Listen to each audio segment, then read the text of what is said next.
Welcome to This Explainer. Today we're uncovering how a single powerful philosophical spark ignited a literal global chain reaction of revolutions across the 18th and 19th centuries.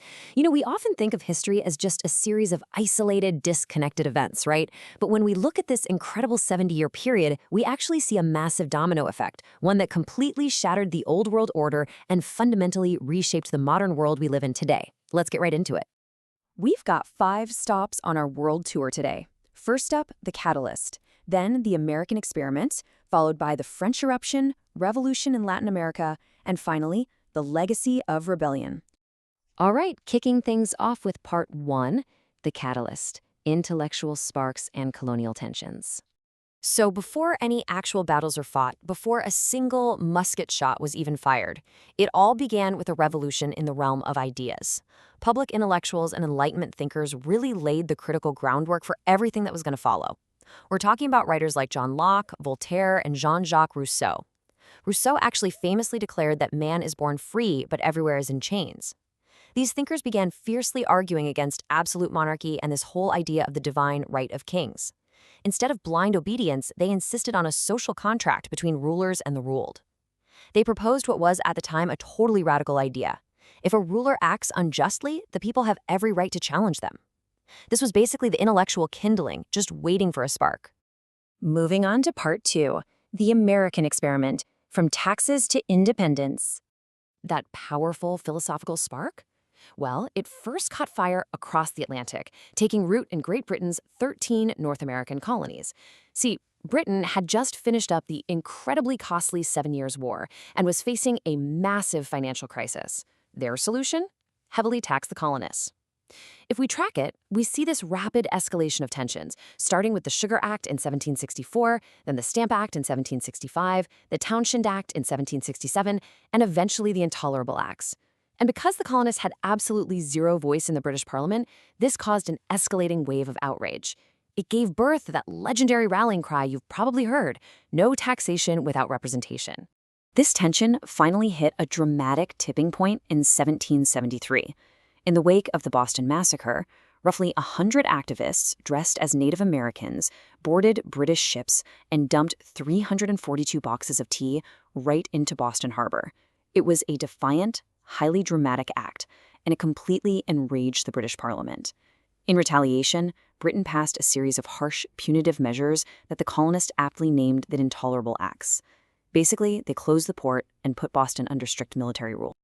At this point, there was no going back. The conflict literally exploded into the Revolutionary War.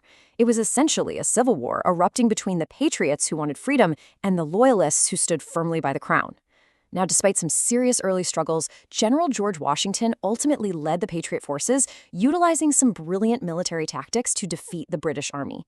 Fast forward to 1783, and the Treaty of Paris officially recognized the United States of America as a new, independent republic. This dealt a massive blow to the whole concept of colonial empire. Which brings us to Part 3, the French Eruption, Bankruptcy, Bread, and the Bastille. Okay, remember that domino effect we talked about earlier? France had actually lent crucial military and financial support to America to help them win their war against Britain.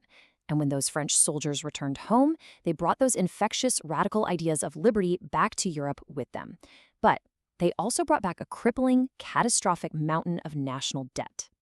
At the time, France operated under a starkly unequal ancien régime, or old order. Society was rigidly divided into 3 estates. The clergy and the nobility, they enjoyed lavish hereditary privileges and were completely exempt from paying taxes. 0. That left the Third Estate, which was literally everyone from wealthy merchants all the way down to the poorest peasants, entirely responsible for the nation's massive financial burdens. To put that into perspective, the hardship was just staggering. The poorest citizens handed over up to 80% of their earnings just to survive. They were paying tithes to the church, land taxes, and even tolls just to bake their own bread. As one historian noted, a third of the peasants had nothing but third-rate potatoes to eat for a third of the year. Meanwhile, King Louis XVI and his court were living in absolute extreme extravagance over at Versailles. So, driven by literal hunger from poor harvests and immense political frustration, the breaking point finally arrived. On July 14, 1789, the Paris mob violently seized and destroyed the Bastille fortress. This place was a towering symbol of royal tyranny. It was a monumental event, and it completely emboldened the newly formed National Assembly to step up and begin officially dismantling the centuries-old system of feudalism. And as we look at the momentum of this revolution, we absolutely cannot overlook the crucial role of women here. Frustrated by the severe lack of bread and skyrocketing prices, women from the poorer areas of Paris took matters into their own hands. Supported by 20,000 armed men, they marched directly on the palace of Versailles. They broke in and literally forced the king to leave his luxurious isolation, dragging him back to Paris and placing him under public surveillance. Talk about a power shift. But as these things often do, the revolution quickly radicalized. With foreign kingdoms like Austria and Prussia sending armies to crush the uprising, a radical political club called the Jacobins, led by figures like Robespierre, totally seized control. They instituted a dictatorial era known as the Reign of Terror. In 1793, they shockingly executed King Louis XVI and his wife Marie Antoinette via the guillotine, and that kicked off a brutal purge of anyone even perceived as an enemy of the revolution. Now, let's look at Part 4. Revolution in Latin America. The fires spread south. So the shockwaves of a king being executed by his own people? Yeah, those simply refused to be contained to Europe. Those exact same ideals of liberty and equality rapidly sailed back across the ocean to ignite massive, unprecedented uprisings. Take the Caribbean, for example. The French sugar colony of Saint-Domingue produced immense wealth for Europe. But that wealth was built on a staggering demographic imbalance. We're talking 500,000 enslaved Africans subjected to brutal, deadly working conditions, ruled over by just 32,000 European colonists. This extreme oppression was essentially the perfect tinder for a massive uprising. When news of the French Revolution hit the island, the enslaved population rose up in a fierce rebellion. Brilliant military leaders and former slaves, guys like Toussaint Louverture and later his lieutenant Jean-Jacques Dessalines, organized an incredibly effective resistance. I mean, despite facing the absolute might of the French Empire, they ultimately defeated Napoleon's army. In 1804, they established the independent state of Haiti. That marks the most successful slave rebellion in human history. Pretty incredible, right? Meanwhile, down in Spanish South America, the indigenous populations have been suffering under centuries of brutal colonial rule and exploitation by the conquistadors. But the final catalyst for their revolution actually came from Europe. When Napoleon Bonaparte invaded Spain and imprisoned the Spanish king, it created a massive power vacuum across the Spanish colonies. And the local populations, they seized this unprecedented opportunity to declare their own revolutionary governments. Inspired by all these surrounding revolutions, a brilliant leader named Simon Bolivar waged a dramatic, relentless military campaign. Despite being driven into exile multiple times, he managed to form alliances with some unlikely factions, like the tough local cowboys known as Llaneros. Get this, he led his army on an almost impossible march straight up the face of the Andes Mountains. They caught the loyalist forces completely by surprise to win the decisive Battle of Boyaca. And that stunning victory led to the liberation of vast territories and the formation of a unified republic called Gran Colombia. Finally, we arrive at Part 5, the legacy of rebellion, birth of the modern world.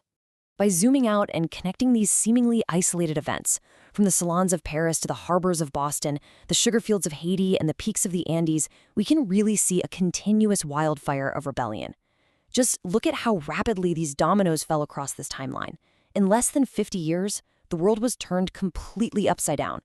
This sequence proves that the demand for liberty, once it sparked, just couldn't be localized. It traversed oceans, it broke chains, and it inspired literally millions of people to completely redefine their relationship with power. The legacy of these interconnected uprisings, it's basically the bedrock of our modern society. They successfully shattered the absolute power of monarchs, subordinating them to the rule of law. They forced the end of ancient feudal systems, paved the way for the total abolition of slavery, and firmly established the enduring concepts of democracy, equality, and universal human rights that we still strive for today. As we wrap up this explainer, it's just fascinating to trace the lineage of our modern freedoms back to these specific moments of courage and chaos. So I'll leave you with this. Which of these revolutionary sparks, which falling domino, do you feel most strongly continues to illuminate the rights we rely on in our modern lives? Think about it and keep exploring the history that surrounds us every single day.